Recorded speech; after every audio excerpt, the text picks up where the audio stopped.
울진에서 난 산불이 초속 25m가 넘는 강풍을 타고 강원 삼척까지 번졌습니다.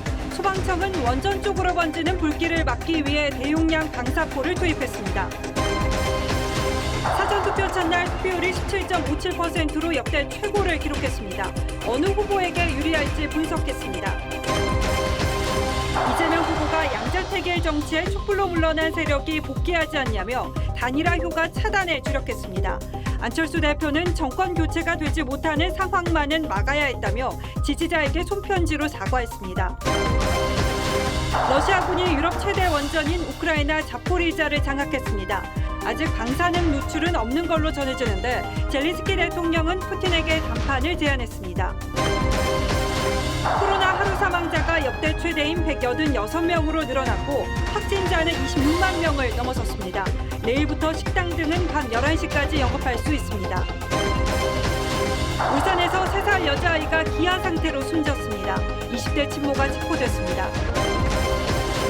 대선 설명서 서반장 김반장에서는 단일화를 두고 내로남불이라는 비판이 나오는 이유와 과연 단일화가 대세가 될지 역결집을 불러올지 따져봤습니다.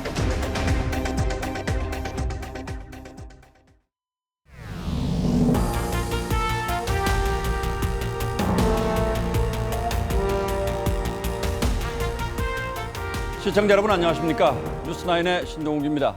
메마른 날씨에 강풍이 불면서 전국 곳곳에서 산불 비상이 걸렸습니다. 경북 울진에서 일어난 큰 산불은 강풍을 타고 순식간에 번지면서 인근 원자력 발전소를 위협했고 강원도 삼척까지 불길이 번졌습니다. 민가 수십 채가 불에 탔고 주민 5천여 명이 대피한 상태입니다. 밤이 깊었는데 지금은 어떤 상황인지 오늘은 산불 소식 먼저 확인하겠습니다. 김동영 기자가 먼저 보도하겠습니다. 산능선을 따라 뿌연 연기가 하늘을 뒤덮었습니다. 산속에서는 시뻘건 불길이 타오릅니다. 불이 주택가 인근 야산을 집어삼키고 도로에는 대피에 나선 자동차들로 가득합니다.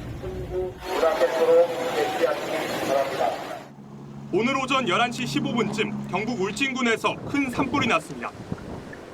건조경보 속에 초속 25m에 이르는 강풍까지 겹쳐 순식간에 산불이 번졌습니다.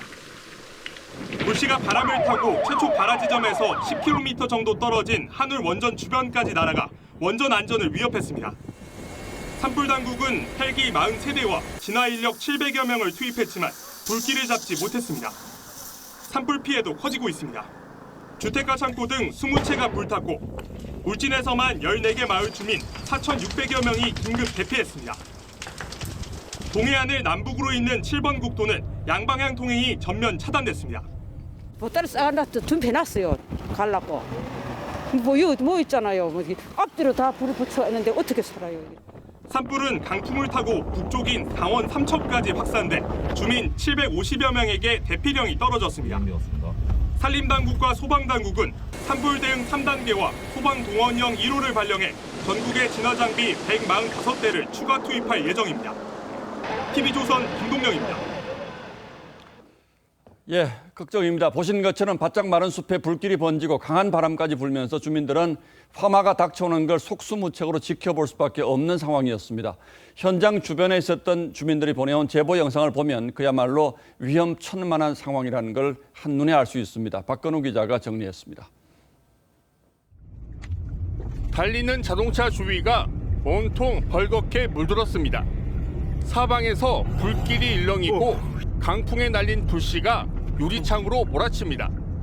잠시 연기가 거치나 싶더니 산을 집어삼킨 불이 도로까지 번지며 자동차를 위협합니다. 지옥이다, 지옥. 어우, 지옥이다, 지옥. 아무것도 안 보여. 산불에 포위된 마을은 마치 전쟁터처럼 변했습니다.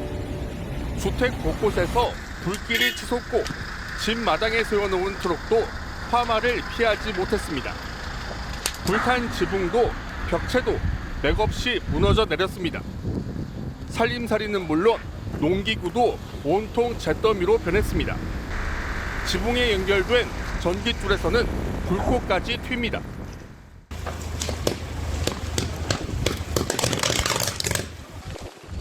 불이 번진 축사는 열기에 지붕이 녹아내렸습니다. 불길에 휩싸인 집을 바라보는 한 주민의 모습은 말 그대로 망연자실입니다. 하늘까지 뒤덮은 화염이 밀려오고 주민들은 다급한 마음에 호스를 연결해 건물에 미리 물을 뿌려봅니다. 진짜 오는데 이거 가까이 오는 거 아니에요? 가까이 오고 있죠 이거. 오는 게 보이. 와. 건조특보 속에서 강한 바람을 타고 순식간에 번지는 산불의 위력이 고스란히 주민 피해로 이어지고 있습니다. TV조선 박고루입니다. 예, 불길은 울진 한울 원자력 발전소는 물론 삼척의 LNG 저장소 인근까지 번져서 초비상이 걸렸습니다. 지금은 어떤 상황인지 현장에 나가 있는 취재기자 연결하겠습니다. 자, 김성돈 기자, 원전이 제일 걱정이었는데 지금 어떤 상황입니까? 네, 한울 원자력 발전소는 최초 발화 지점에서 약 10km 정도 떨어져 있습니다. 나단때 강한 바람을 타고 원전 울타리 주변까지 불씨가 날아들어 원전 자체 진화대가 불을 끈 것으로 알려졌습니다. 원전 본부 측은 송전선로 등의 문제가 생길 것에 대비해 발전소 출력을 50% 정도 줄여 운전하고 있다고 밝혔습니다. 소방당국은 만일의 상황에 대비해 한울 원전 주변에 고성능 화학차 등 소방차 24대를 배치했습니다. 또 울산에 있는 대용량 방사포 시스템을 현장에 긴급 투입했습니다. 이 장비는 1분에 7만 5천 리터의 소방 용수를 130m까지 뿌릴 수 있습니다. 예, 김 기자, 그리고 삼척 LNG 생산기지 부근으로도 산불이 번졌다는데 그쪽 상황은 어떤지요?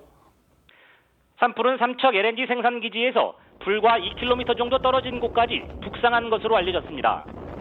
삼척 LNG 생산기지는 저장 탱크 12기가 설치돼 중부 지역과 강원 영남 지역에 천연 가스를 공급하는 국가 주요 산업시설입니다. 한국가스공사는 자체 소방 장비와 직원 100여 명을 배치해 인근 야산에 물을 뿌리면서 화재가 기지로 번지는 것을 막고 있습니다. 소방당국도 대원 225명과 장비 85대를 LNG 기지에 집결시켜 방어에 총력을 기울이고 있습니다. TV조선 김승돈입니다. 예, 동해안뿐 아니라 서울 개포동 구룡마을에서도 큰 불이 나서 소방당국이 지금 진화 작업에 나섰습니다. 불길은 강풍을 타고 인근의 대모산으로 번졌다는데 역시 현장에 나가 있는 취재기자 연결하겠습니다. 정준영 기자.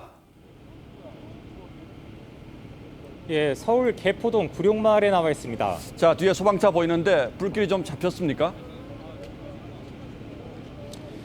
네, 오늘 오후 5시 14분쯤 이곳 구룡마을 입구 부근에서 불길이 시작됐습니다. 곧바로 관할 소방서에서 인력과 장비들을 투입해 진압에 나섰지만 하지만 곧바로 불길이 인근 산자락으로 번지면서 진화에 애를 먹고 있습니다. 화재 현장엔 진화 인력 800여 명과 소방차 등 장비 91대가 투입됐습니다. 산불 진화를 위해 소방 헬기도 투입됐지만 어둠이 깔리면서 운항이 중단됐습니다. 소방당국은 출동 직후 구룡마을 주민들을 대피시키는 한편 인근 대모산 입상객에도 대피 문자를 발송했는데 아직까지 파악된 인명피해는 없는 상태입니다. 예, 불이 산 속에서 시작된 것이 아니고 마을 입구에서 번졌다는데 이렇게 빨리 퍼진 이유는 뭡니까? 네, 첫 화재 신고 접수 후 6분 만에 대규모 인력이 투입됐지만 4시간 가까이 불길이 잡히지 않는 이유는 봄철 건조한 날씨와 강한 바람 때문인 것으로 풀이됩니다. 네, 지금 서울 전역을 비롯한 전국 대부분 지역엔 강풍특보가 내려진 상태입니다. 소방당국은 강한 바람으로 초기 진화에 어려움을 겪었지만 불길이 잡혀가는 상황이라고 덧붙였습니다. 서울 구룡마을에서 TV조선 정준영입니다.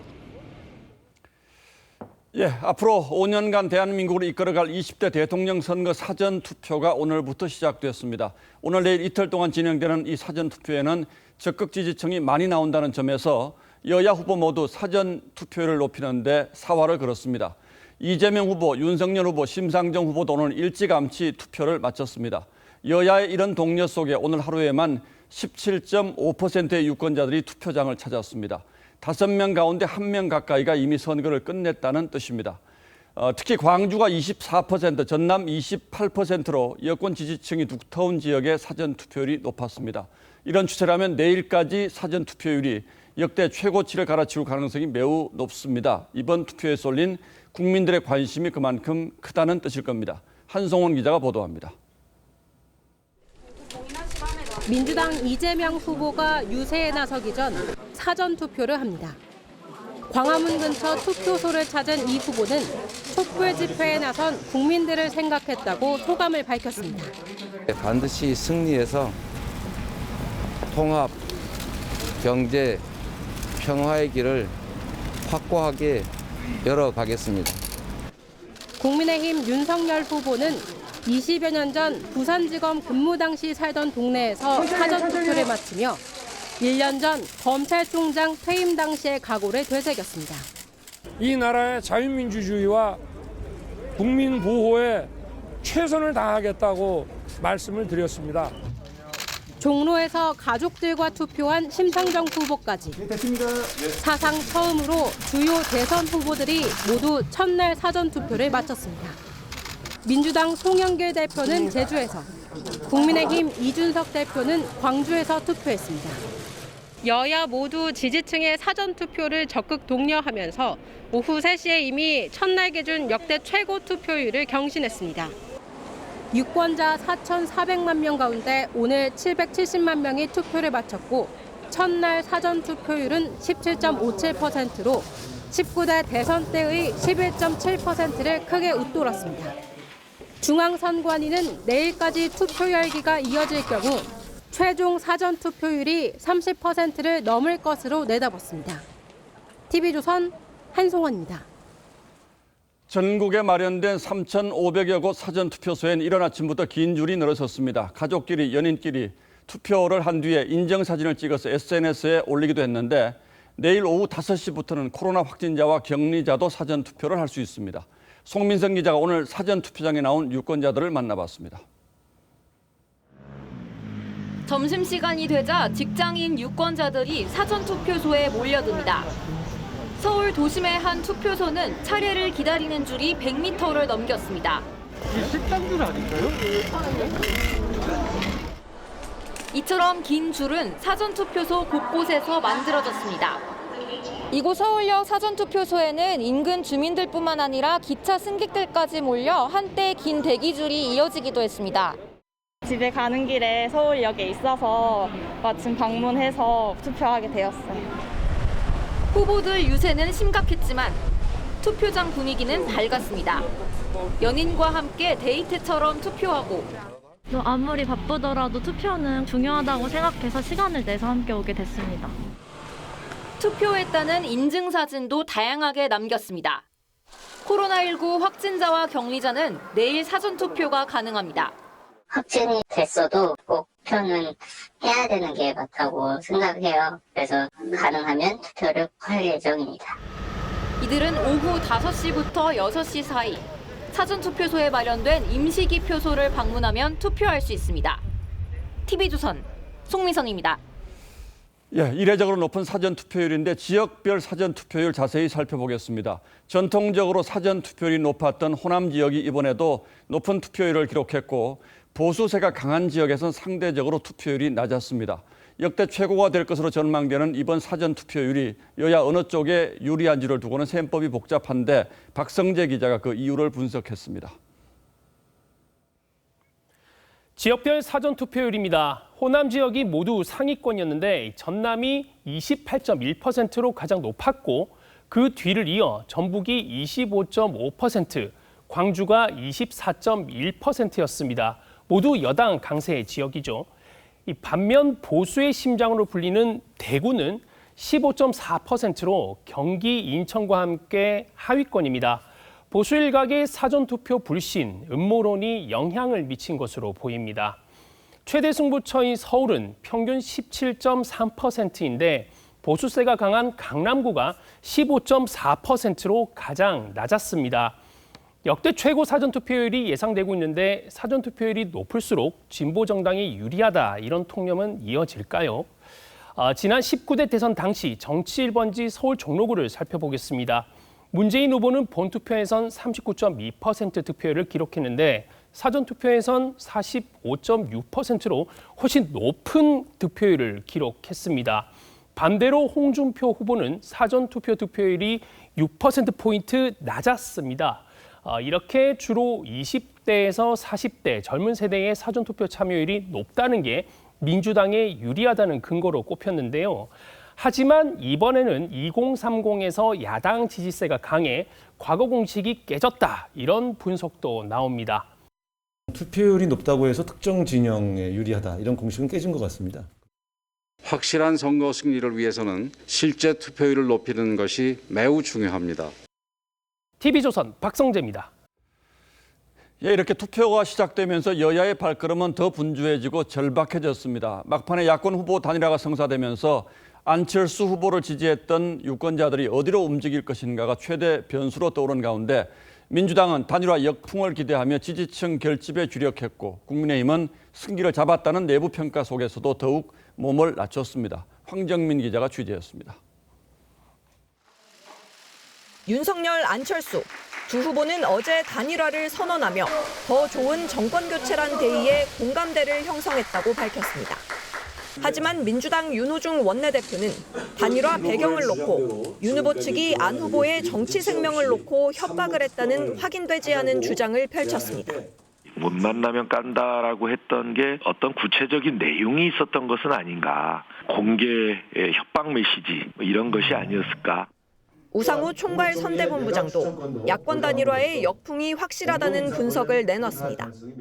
상당한 반발 여론들이 형성되고 있다. 7, 8% 남아있던 안철수 후보의 지지층은 대체로 반윤석열 성향이 강하다는 것. 야권 단일화 의미를 평가절하하며 지지층 동요를 최소화하려는 의도란 해석이 나옵니다. 반면 국민의힘 이준석 대표는 분위기가 윤 후보 쪽으로 넘어올 것이라고 주장했습니다. 이슈를 저희가 독점하는 의미에서 안철수 대표의 사퇴는 큰 의미가 있다 이렇게 보고 다만 방심하면 지지층의 투표율 저하로 이어질 수 있다고 보고 분위기 단속에 나섰습니다. 투표해야 이깁니다. 사전 투표하면 더 크게 이깁니다. 선거 막판은 작은 실수가 큰 실점으로 이어질 수 있다는 점도 경계하고 있습니다. TV조선 황정민입니다. 예, 어제도 말씀드렸습니다만 여론조사 공표 금지 기간에 들어갔기 때문에 개표 전까지 실제로 단일화 효과를 확인할 방법은 없습니다. 대신 저희가 빅데이터 분석 기법으로 단일화를 가정한 가상 3자 대결 조사를 분석해 봤는데 안철수 후보 지지층이 꼭 안 후보를 따라서 윤석열 후보로 이동하지는 않는 모습이었습니다. 단일화의 파급력이 아직 어느 정도 나타날지 단정하긴 이르다는 얘기겠죠. 김도형 기자가 단일화 효과가 얼마나 클 것인지 분석해드렸습니다. 윤석열 안철수 후보의 단일화 문항이 포함된 여론조사 공표 금지 이전 조사는 총 6개입니다. 이재명, 윤석열 두 후보의 4자 대결 시 지지율 분포를 분석했더니 오차 범위 내에서 접전을 벌이는 가운데 윤 후보의 분포도가 다소 위쪽에 자리했습니다. 이번엔 가상 3자 대결. 두 후보의 지지율 분포도가 아래 위로 넓어지면서 약간씩 위쪽으로 옮겨가는 모습입니다. 안 후보의 단일화 사퇴가 어느 후보에게 유리한지 아직 단언하기는 어려워 보입니다. 안 후보 지지층이 어디로 이동하는지도 살펴봤습니다. 윤 후보 쪽으로 더 많이 이동한 조사가 4개, 이 후보 쪽으로 더 많이 이동한 경우가 2개입니다. 이 가운데 2개 조사는 5%포인트 차이도 안 날 정도로 비슷하게 분산됐습니다. 안 후보는 진보에서 6.2%, 보수에서 7.1%로 비슷한 지지율을 나타냈는데 안 후보가 윤 후보의 지지를 선언했지만 지지층은 이 후보로 옮겨가는 경우도 꽤 있다는 의미입니다. 안철수 지지층에서도 나는 더 이상 못하겠다 하고 이제 이번에는 이재명 찍기로 했다. 더 절박하고 더 처절하게 몸을 낮추지 않으면 우리가 어떻게 될지 모른다. 결국 중도 성향의 안 후보 지지층이 어디로 향할지가 이번 단일화 효과를 좌우할 전망입니다. TV조선 김도영입니다. 예, 지금부터는 우크라이나 상황이 어떤지 주요 뉴스 중심으로 살펴봐 드리겠습니다. 푸틴 러시아 대통령이 핵카드를 언급한 데 이어서 유럽 최대 원전 단지가 있는 우크라이나의 자포리자 원전을 장악했습니다. 원자로 6기가 모여 있고 우크라이나 전력의 4분의 1을 생산하는 곳인데 러시아군이 점령하는 과정에서 대형 핵 참사 우려가 제기되기도 했습니다. 이유진 기자입니다.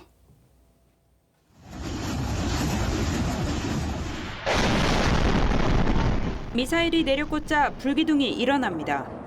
러시아군이 우크라이나 자포리자 원전 단지를 공격했습니다. 가동 중인 원자로 15기 가운데 6기가 모여 있는데 여기서만 전체 전력의 25%를 생산합니다. 원자로 건물을 타격했다면 방사능 유출의 피해 규모는 체르노빌 때의 10배 이상입니다. Існує реальна загроза ядерної небезпеки на найбільшій атомній електростанції Європи. 우크라이나는 이곳을 러시아군에 뺏겼습니다. 민간인 희생은 늘어갑니다. 키이우 북동쪽 체르니히우에선 하루 새 최소 47명이 숨졌습니다. 어렵사리 열린 2차 회담에서 양측은 민간인들이 탈출하고 식량과 의약품을 전달할 인도주의 통로를 만들기로 합의했습니다. 하지만 민간인들이 다 빠지고 나면 러시아가 대량 살상 무기로 공격할 거란 우려가 나옵니다. 젤렌스키 대통령은 푸틴 대통령에게 담판을 제안했습니다. Меня не надо на 30 метров держать. Я не кусаюсь. Я нормальный мужик. Сядь со мной. Поговори. Чего ты боишься? 수도 키이우로 향하던 러시아군은 연료 보급을 제때 못 받아 사흘째 멈췄습니다. TV조선 이유진입니다.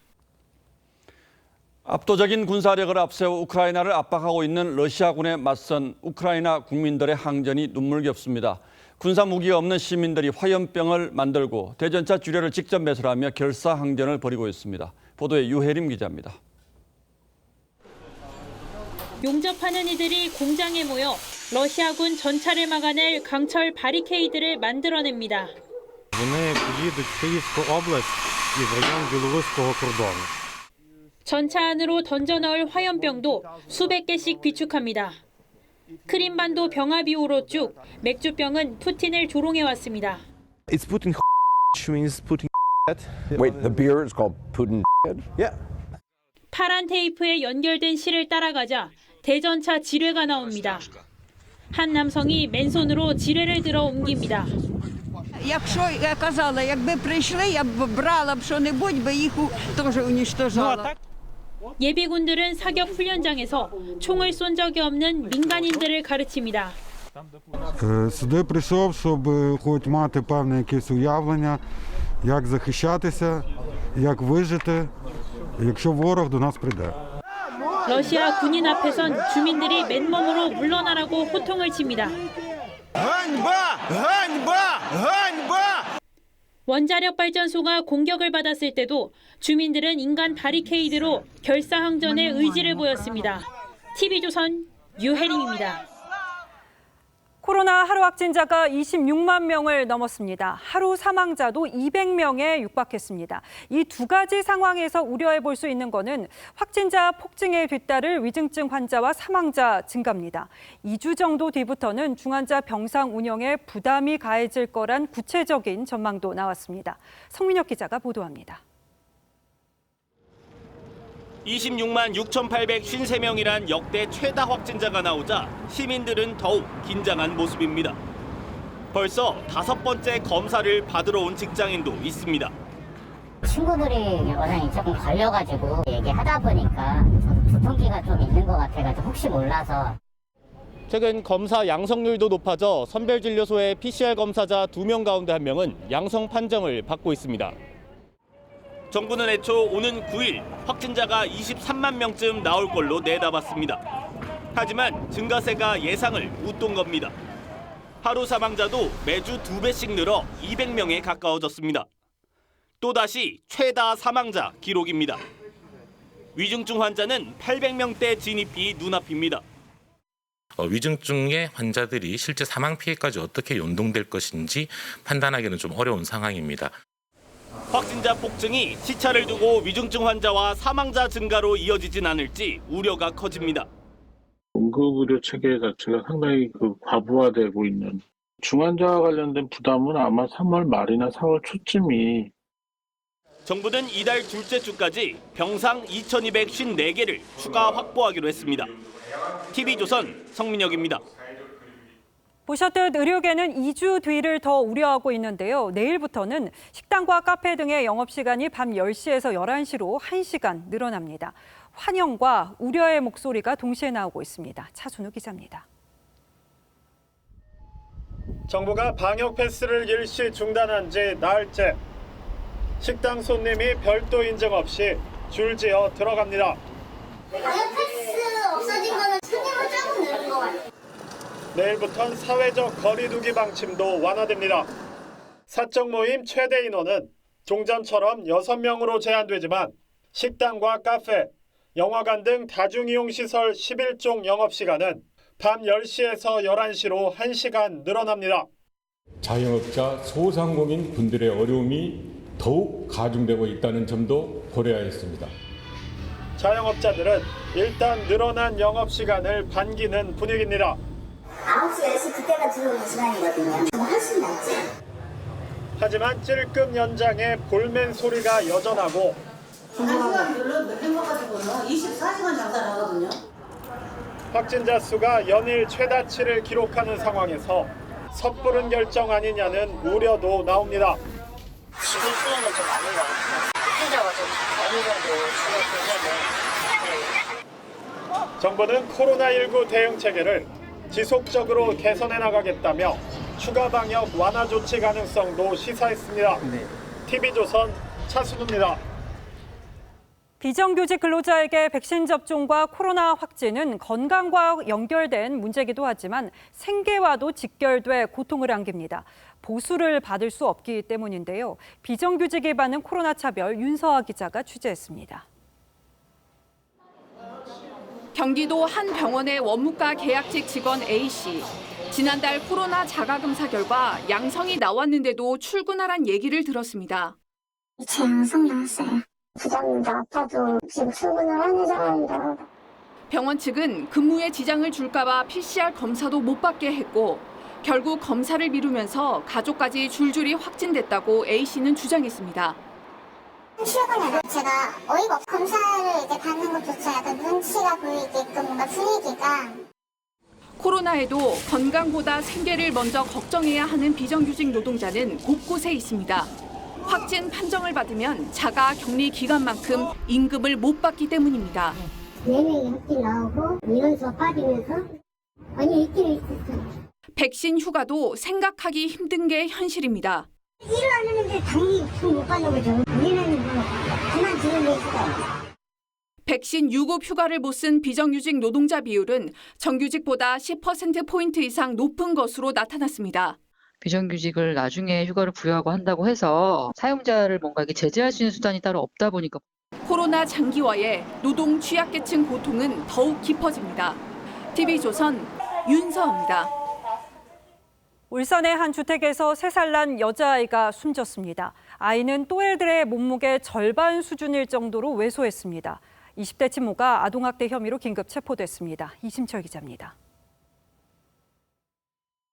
119 구급차가 병원에 도착하고 의료진이 산소호흡기를 착용한 아이를 서둘러 옮깁니다. 어제 저녁 7시쯤 울산의 한 다세대 주택에서 20대 친모 A씨가 3살 딸이 숨을 쉬지 않는다고 119에 신고했습니다. 출동한 구급 대원들이 아이를 병원으로 옮겼지만 끝내 숨졌습니다. 애들은 혼동까지 있으면 괜찮으니까 집주인으로 물어보고 비밀번호 물어보라는 거. 숨진 아이의 몸무게는 또래 평균의 절반 정도인 8kg이었습니다. 의료진의 신고를 받은 경찰은 친모 A씨를 어제 긴급 체포했습니다. 경찰은 친모 A씨가 평소 먹을 것을 제대로 주지 않았다는 진술을 확보한 것으로 알려졌습니다. 숨진 아이의 17개월 된 남동생도 영양 상태가 나쁜 것으로 확인돼 다른 가족에게 보살핌을 받고 있습니다. 경찰은 예방접종이나 병원 진료 기록 등을 토대로 학대 여부를 조사하고 있습니다. 경찰은 오늘 친모 A씨에 대해 구속영장을 신청하고 학대 행위를 방임한 혐의로 친모의 동거남도 입건해 조사하고 있습니다. TV조선 이심철입니다. 서울 강남 한복판 10층짜리 건물 전체를 이용해서 성매매를 해온 업주와 손님이 무더기 적발됐습니다. 방역 지침은 온데간데 없었습니다. 영업 제한 시간을 넘겨 운영됐고 경찰 단속에 대비해서 별도의 대피 공간까지 마련해뒀습니다. 김태용 기자입니다. 소방대원이 건물 출입문을 뜯어냅니다. 안으로 들어가자 조금 전까지 술을 마신 흔적이 그대로 남았습니다. 일부 남성 고객은 단속 경찰을 피해 베란다와 테이블 아래로 몸을 숨겼습니다. 지금 뭐 하는 거야? 그 밑에 숨어서. 나오세요 빨리. 여성 종업원은 벽면으로 위장된 비밀 공간에 피신했습니다. 여기 비밀방이다. 경찰은 2일 밤 10시 40분쯤 이 업소를 급습해 업주와 종업원, 손님 등 모두 58명을 입건했습니다. 업주는 지난해 4월부터 서울 강남도심 10층 건물을 통째로 빌려 불법 성매매 업소를 차려놓고 영업했습니다. 지하 1층엔 여성 종업원을 볼 수 있는 일명 미러룸을 설치해 손님을 맞이하고 2층에서 5층은 모텔, 6층에서 10층은 유흥주점을 만들어 불법 성매매까지 했습니다. 경찰은 업주와 여성 종업원 15명, 손님 42명 등 총 58명을 감염병 예방법 위반과 성매매 처벌법 위반 등 혐의로 입건해 조사 중입니다. TV조선 김태훈입니다. 예, 지금부터는 다시 여야 후보들의 유세 소식으로 이어가겠습니다. 이재명 후보는 오늘 강원과 경기를 오가는 광폭 유세를 펼치며 야권 단일화 효과를 차단하는 데 주력했습니다. 촛불로 물러난 세력이 다시 복귀하고 있다며 지지층에게 적극적인 투표를 당부했습니다. 고이동 기자가 이 후보의 유세 현장을 다녀왔습니다. 강원도를 찾은 이재명 후보가 꽃다발을 건네준 어린이와 호응을 나눕니다. 성남시장 시절 홍천시와 자매 결연을 맺었던 인연을 언급한 이 후보는 군사도발 위험을 최소화해 강원의 경제를 살리겠다고 했습니다. 이 후보는 야권 단일화를 이룬 윤석열 후보를 겨냥해 촛불로 물러난 세력이 다시 복귀하려 한다며 지지층 결집을 위한 투표 동료에도 주력했습니다. 이 투표지 한 장의 가치가 얼마냐? 6,787만 원이었습니다. 6,700만 원짜리 표 확실하게 잘 행사해 주시겠습니까? 지원 유세에 나선 의원들도 야권 단일화를 가짜 공동정부라고 깎아내렸습니다. 이 후보는 정치교체와 통합정부의 꿈이 자신이 대통령이 되는 것보다 중요하다고 했습니다. 맨날 정권교체 왔다 갔다 무슨 시계춥니까? 왔다 갔다만 하게. 중간도 있고 제3의 지도 있어야죠. 또 자신이 새정치의 길을 가겠다며 새정치를 들고 나왔었던 안철수 후보도 겨냥했습니다. 제3의 선택이 가능한 선의의 경쟁을 할 수밖에 없는 새로운 정치로, 소위 새정치로. 강원과 경기에 이어 서울에서 유세를 마친 이 후보는 주말 동안 수도권 유세에 집중할 계획입니다. TV조선 고이동입니다. 국민의힘 윤석열 후보는 보수 지지층이 많은 영남 지역을 다시 찾았습니다. 안철수 대표의 고향인 부산에선 안 대표가 철수한 게 아니라 진격한 것이라고 지켜세웠습니다.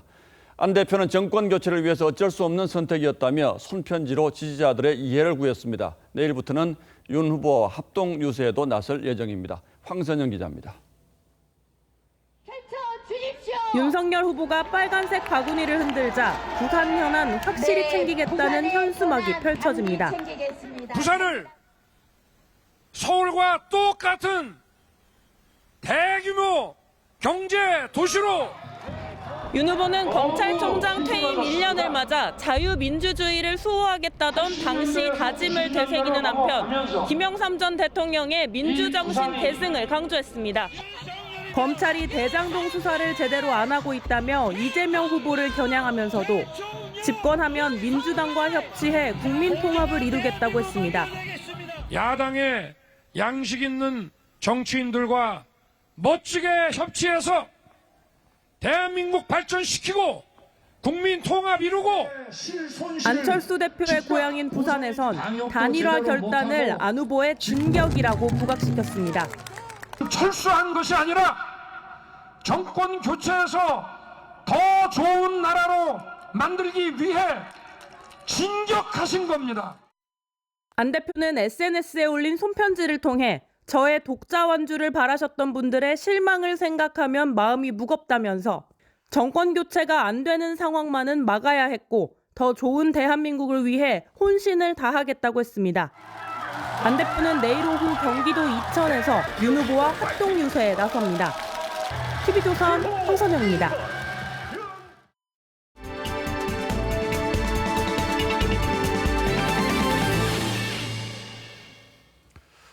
예, 대선 전국의 깊숙한 뒷얘기를 들어보는 대선 설명서 서반장, 김반장 시간입니다. 그동안 두 반장이 전해준 대선 관련 뒷얘기가 아주 흥미진진했는데 오늘부터 사전 투표가 시작되는 만큼 대선 설명서는 오늘이 마지막이 될 것 같습니다. 자, 여당 서주민 반장이 준비한 설명서부터 볼까요? 예, 제가 준비한 설명서는 단일화도 내로남불입니다. 예, 내로남불 많이 들었던 얘기인데 역시 나는 옳고 너는 틀렸다 뭐 이런 겁니까? 예, 그렇습니다. 예, 내가 하면 통합, 남이 하면 야합이라는 뜻입니다. 지금 민주당에서는 윤석열, 안철수 후보의 단일화를 야합이라고 비판하고 있는데 하루 전에 있었던 이재명, 김동연 단일화하고는 뭐 다른 점이 좀 있습니까? 일단 뭐 크게 두 가지 측면에서 다르다라는 게 민주당의 주장입니다. 이 먼저 국민적인 동의와 평가입니다. 이 후보와 김 후보는 공개적으로 1대1 토론 또 회동을 해오면서 국민들의 동의와 평가를 받았다는 겁니다. 뭐 윤석열, 안철수 후보도 나름 물밑 소통에다가 이제 뭐 심야 담판까지 통해서 생각을 조율하는 과정이 있었는데 그 여권이 합의한 것만 국민 동의를 얻었다. 이건 좀 억지 아닌가요? 적어도 국민들을 혼란스럽게 하지는 않았다 이겁니다. 실제로 안철수 후보는 불과 일주일 전만 해도 이 윤 후보를 찍으면 이 손가락을 자르고 싶을 거라고 했었죠. 그래서 민주당에서는 이 단일화가 아니라 이 단지화라고 비판을 하고 있고요. 두 후보가 지루한 치킨 게임을 벌인 것도 피로감을 키웠습니다. 예, 두 후보 측에서는 뭐 정치적 입장이 다르니까 이런 평가가 달라지는 거고 국민들이 어떻게 평가할지는 이제 투표 결과를 봐야 알겠죠. 네. 또 다른 이유는 없습니까? 예, 그 이유를 설명하기 전에 먼저 이 후보 지지를 선언했던 김동연 전 후보의 얘기를 한번 들어보시죠. 이재명 후보 간의 그 공동 선언은 가치의 공유입니다. 윤 후보와 안 후보의 단일화를 보고서는 이익의 공유 내지는 권력의 분점. 그러니까 자신 쪽은 가치를 함께하는 연대여서 다르다라는 건데 김 전 후보가 이재명 후보를 향해서 경제 철학이 없다라고 한 부분을 좀 들어보시면 고개가 갸웃해지실 겁니다. 첫째는 철학 부재, 네. 둘째로는 선거에서 표를 의식한 선심성, 네. 약에다가 설탕을 살짝 입힌 네. 그런 얘기를 하는 것이죠. 네. 그래서 걱정됩니다. 네, 김 전 후보는 현 정부 초대 경제부총리인데도 얼마 전에는 문재인 청와대를 비판하기도 했었죠. 결국 현 집권 세력과 무슨 가치를 공유하길래 이재명 후보를 지지한다라는 건지 선뜻 이해하기 어려운 측면이 있습니다. 자, 안철수, 김동연 두 전 후보가 내세운 게 제3의 길, 제3지대 뭐 이런 것이었는데 결과적으로 이걸 포기하고 거대 양당이 울타리 속으로 들어갔다는 점에서는 마찬가지죠. 네, 안 후보는 선거 뒤 합당을 약속했다는 점이 다르다라고 반박하고 있습니다만 사실상 그렇죠. 예. 이 김 전 후보는 한 언론과의 통화에서 의미 있는 가치를 추구했지만 이 지지율이라는 현실을 생각하지 않을 수 없었다라고 털어놨습니다. 그래서 국민의힘이 민주당을 향해서 또 내로남불이냐 이렇게 반박하는 이유가 있겠죠. 예, 뭐 근데 하지만 국민의힘도 이 후보 지지를 선언한 김동연 전 후보를 향해서 새로운 물결이 아니라 이 더러운 물결이다라고 뭐 했었으니까 양쪽 다 할 말은 없어 보입니다. 예, 잘 알겠습니다. 김정우 반장이 준비한 야당의 설명서도 단일화 관련한 설명서군요. 예, 수치 안 잡히는 단일화 효과입니다.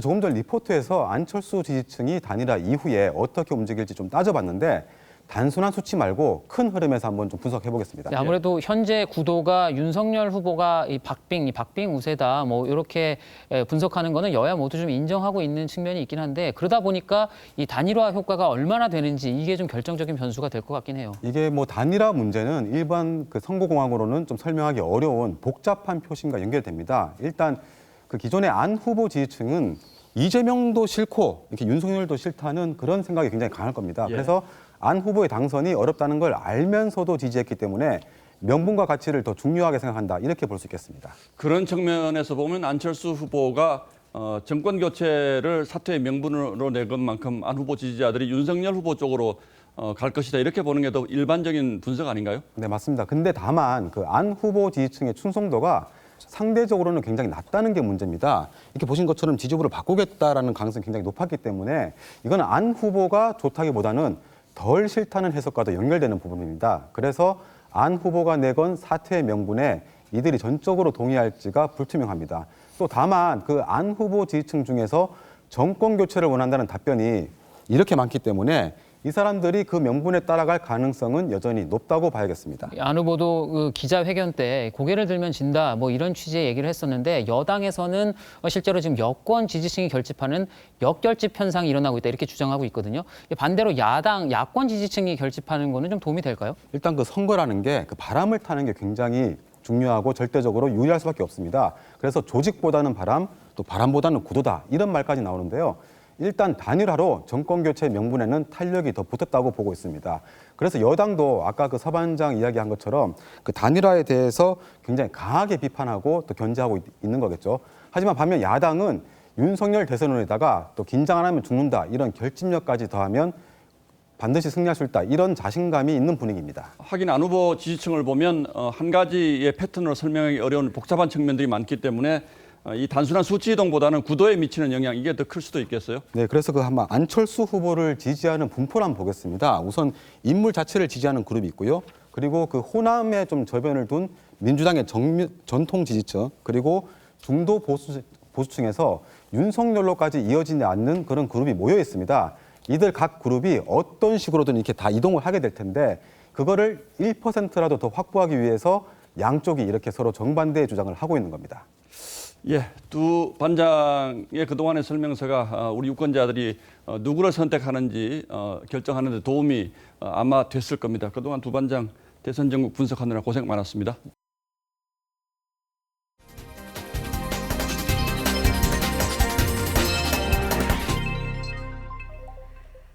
빠른 속도로 번지고 있는 경북 울진 산불 달라진 상황이 있는지 취재기자 연결해 알아보겠습니다. 자, 김승동 기자, 피해가 더 커지고 있습니까?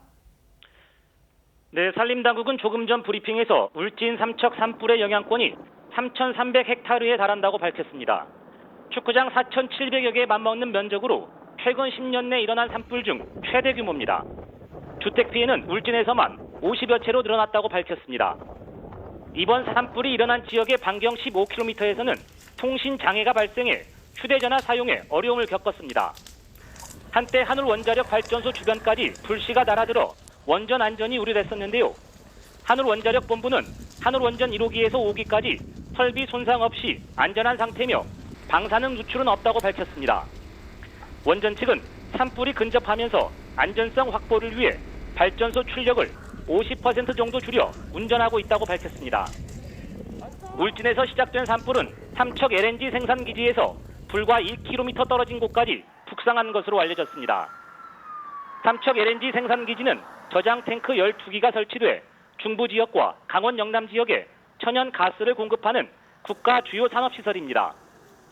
한국가스공사는 자체 소방 장비와 직원 100여 명을 배치해 인근 야산에 물을 뿌리면서 화재가 기지로 번지는 것을 막고 있습니다. 소방당국도 대원 225명과 장비 85대를 LNG 기지에 집결시켜 방어에 총력을 기울이고 있습니다. TV조선 김승돈입니다. 서울 개포동 구룡마을 산불 상황도 다시 한번 살펴보겠습니다. 일단 큰 불길은 잡았고 잔불 정리 작업이 진행 중인데요. 현장 연결합니다. 자, 정준영 기자, 다행히 큰 불길은 잡았다고요? 네, 오후 5시 14분쯤 이곳 구룡마을 입구 부근에서 시작된 불은 순식간에 인근 산자락으로 번지면서 진화에 어려움을 겪었습니다. 하지만 다행히 큰 불길은 잡았고 현재는 잔불을 진화하는 작업이 진행 중입니다. 화재 현장에 진화 인력 800여 명과 소방차 등 차량 91대가 투입됐습니다. 산불 진화를 위해 소방 헬기도 투입됐지만 어둠이 깔리면서 운항이 중단됐습니다. 소방당국은 출동 직후 구룡마을 주민들을 대피시키는 한편 인근 대모산 입상객에도 대피 문자를 발송했는데 아직까지 파악된 인명피해는 없는 상태입니다. 봄철 건조한 날씨에 강풍까지 겹쳐 확산이 빨랐는데 소방당국은 심야에도 마지막 불씨까지 잔불 정리 작업을 계속 이어갈 방침입니다. 서울 구룡마을에서 TV조선 정준영입니다. 정부가 유류세 인하 연장 등 대책을 쏟아내고 있지만 이 소비자 물가가 5개월 연속 3%대 상승세를 이어갔습니다. 이렇게 고공행진을 이어간 건 10년 만입니다. 그런데 이 통계가 우크라이나 상황은 반영되지 않은 것이어서 앞으로가 더 걱정입니다. 김주영 기자입니다. 서울의 한 LPG 충전소. 지난해 3월 리터당 900원대였던 LPG 가격이 1,140원대까지 올랐습니다. 운전자들은 한숨부터 내쉽니다. 한 4, 50만 원 쓰는데 한 돈 10만 원 더 나와요. 돈벌이가 더 나아지면 괜찮은데 더 일단 뭐 전략할 것도 없잖아요. 석유류를 비롯한 상품 가격과 서비스 가격이 모두 오르면서 2월 소비자 물가 상승률은 3.7%를 기록했습니다. 5개월 연속 3%대 상승으로 2012년 이후 10년 만입니다. LPG와 휘발유, 경유 등 석유류가 가장 많이 올랐고 외식 물가도 크게 치솟았습니다. 구입 빈도가 높은 140여 개 품목을 조사한 생활물가지수는 1년 전보다 4% 넘게 급등했습니다. 놀러 가기로 해가지고 고기를 좀 사러 왔는데 한 2만 원이면 한 근 살 줄 알았는데 한 3만 원도 넘더라고요.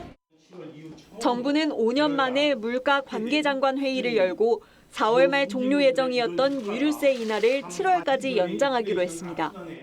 국제 유가가 현 수준보다 더 가파르게 상승하여 경제 불확실성이 더 확대될 경우 유류세 인하폭 확대 여부도 검토하겠습니다. 하지만 우크라이나 전쟁 발발 상황이 본격적으로 반영되면 물가 상승률은 4%를 넘어설 거란 우려까지 나오고 있습니다. TV조선 김주영입니다. 물가만큼이나 껑충 뛴 게 배달비죠. 이 배달비가 식당을 운영하는 자영업자들도 손님도 부담인데 자영업자들이 서로 윈윈할 수 있는 방법을 내놔서 인기입니다. 이정민 기자가 전해드립니다. 서울 고로에서 뼈찜과 곰탕을 파는 김준영 씨. 고맙습니다. 사리 서비스로 드겠습니다. 네, 맛있게 드세요. 포장 주문을 하는 손님들에겐 음식값을 2,000원씩 깎아주고 있습니다. 너무 비싸진 배달료 때문입니다. 배달비가 많이 올라서 포장을 하러 오시면 저희에게도 도움되고 또 손님들한테도 저희가 더 할인도 할인이지만 사리 추가나 이런 서비스를 해드리기 때문에. 서대문구의 이 도시락집도 포장할 경우 모든 메뉴를 1,000원씩 할인해 줍니다. 저희가 이게 한 개당 1,000원이니 10개는 10,000원을 할인해 주는 건데 할인을 해드립니다. 되게 좋아하세요. 배달할 경우 2만 원 받는 치킨을 10,000원에 팔거나 포장 쿠폰을 모으면 닭갈비를 1인분 더 주는 식당도 있습니다. 한 중고거래 앱 커뮤니티엔 포장 할인 관련 게시물만 올 들어 2배 넘게 늘었습니다. 배달비를 아끼기 위해 음식이나 물건을 함께 구매할 사람을 찾기도 합니다. 배달을 같이 시킬 사람을 구하는 등의 공동구매 관련 글들이 지난해 대비 2배 늘었습니다. 직전 월인 21년 12월과 비교해도 15% 이상 증가. 배달료가 최대 10,000원까지 치솟자 소비자도 자영업자도 한 푼이라도 배달비 부담을 덜어보려 자구책 마련에 나서고 있습니다. TV조선 이정민입니다.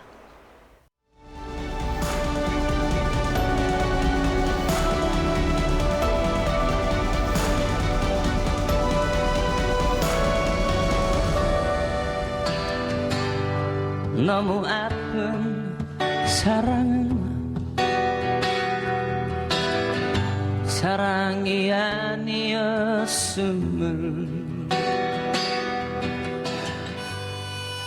사랑은 원래 아픈 건데 김광석은 왜 사랑이 아니라고 탄식했을까요?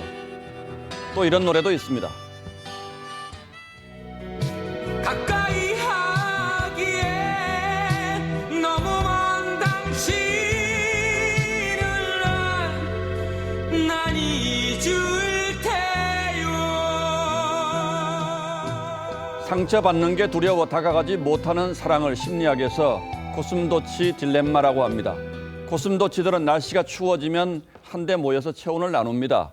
하지만 가시에 찔리기 때문에 어느 선 이상은 가까이 가지 못한다죠. 철학자 키에르 케고르도 말했습니다. 현대인은 북풍 한설 동토에 버려진 한 마리 가시돋친 고슴도치라고. 벌써 새해째 코로나의 광풍 속에선 우리의 처지가 그렇습니다. 이제 봄이 오기에 더 비극적인 심사를 시인이 노래합니다. 꽃보라 날리듯 비말 뿜는 봄의 숨결은 뜨겁기만 한데 마스크 속에 숨은 코는 살려고 살아내려고 몸부림친다. 설상가상 우리 앞에 버티고선 코로나의 막바지 고갯길이 하도 가파르고 험해서 정신이 아득합니다. 지난 한 주 확진자 세계 1위에 100만 명당 확진자는 더 압도적입니다. 어제 하루 186명이 숨져 오미크론이 우세종이 되기 전 기록 109명의 2배에 접근하고 있습니다. 전문가들은 대체로 하루 30만 명 안팎 확진자가 2, 3주에서 한 달까지 지속될 것으로 내다봅니다. 3월 말 하루 사망자가 300에서 500명까지 나오고 5월까지 15,000명이 넘게 숨진다는 예측도 나왔습니다. 생각만 해도 끔찍한 일입니다. 그런데 정부는 오미크론 확산의 정점이 오기도 전에 잇따라 방역 고삐를 풀고 있습니다. 사흘 전 방역 패스를 해제한 데 이어 식당, 카페 영업 시간을 밤 11시로 늦췄습니다. 2주 전 밤 10시로 늘렸던 지침을 오는 13일까지 유지한다던 일정을 열흘 가까이 이렇게 앞당긴 겁니다. 고슴도치 딜레마는커녕 가시에 찔려 피를 흘리더라도 더 가까이 가라고 등을 떠미는 형국이죠. 자영업자들의 고통을 덜어주기 위해서라고 이해하고는 싶습니다만 그렇다면 왜 이제서라는 의문을 떨치기 어렵습니다. 방역 패스 중단만 해도 대선을 앞둔 정치 방역이라는 시각이 저희 여론조사에서 절반을 넘었습니다. 코로나 역병이 돌기 시작한 게 벌써 2년이 지났는데도 많은 사람들은 아직도 K방역에 달린 정치의 꼬리표를 떼지 못하고 있습니다. 그 불신이 우리를 더 힘들고 슬프게 하는 것인지도 모르죠. 소설 패스트의 한 대목에서 패스트를 코로나로 바꿔봅니다. 코로나 환자가 되는 것은 피곤한 일이지만 코로나 환자가 되지 않으려는 것은 더욱 피곤한 일이다.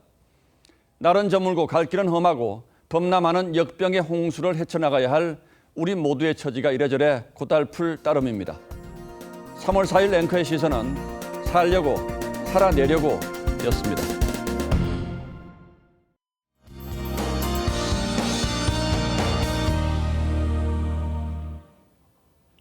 토요일인 내일은 절기 경칩이자 사전투표일이기도 한데요. 투표하러 가는 길 날씨를 잘 참고하셔야겠습니다. 강한 황사바람이 몰아치겠고요. 날은 쌀쌀하겠습니다. 벌써 대부분 지역에 강풍특보가 내려졌는데요.